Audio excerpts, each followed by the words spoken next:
apie tinklinę rinkodarą, gal svarsto, ar čia jungtis, ar pradėti, ar bandyti, ar nebandyti.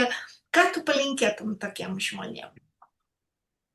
Bet būtent tas svarstymas, ar bandyti ir nebandyti, tai iš jūsų ir atima daugiausia energijos. Tikrai taip. Viskas, kas iki jūsų ateina, jūs jau galit. Tik tiek, kad gali ateiti daug pasiūlymų. Iš tos pačios tinklinės rinkodaros yra labai daug kompanijų. Ir ką aš pastebėjau, žmonės renkasi pagal savo įprastą finansinį lygį, kuriem užtenka mažai, kelių šimtų eurų. Klausiu, kiek tu uždirbai ten toj kompanijai, daug metų dirbi, ten, 300 eurų ir žmogus džiaugiasi.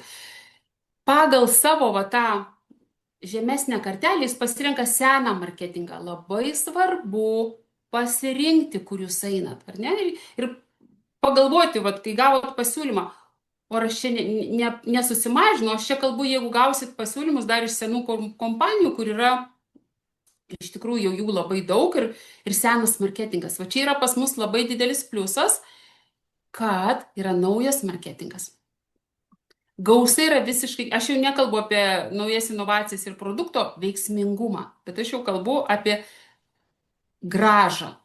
Taip, kadangi, kaip sako, kuo daugiau duodi, tuo daugiau gauni. Matyt, taip ir kompanija, kadangi duoda labai stiprų, vertingą produktą ir jiems pavyksta, tada užtenka lėšų ir tiem, kurie kalba apie tą produktą, kurie padeda sveikatintis, sumokėti daug daugiau nei kad kitose kompanijose. O čia tokia magija. Tai va. Tai aš palinkėčiau, jeigu jau atėjo mintis, vadinasi, jūs jau galit.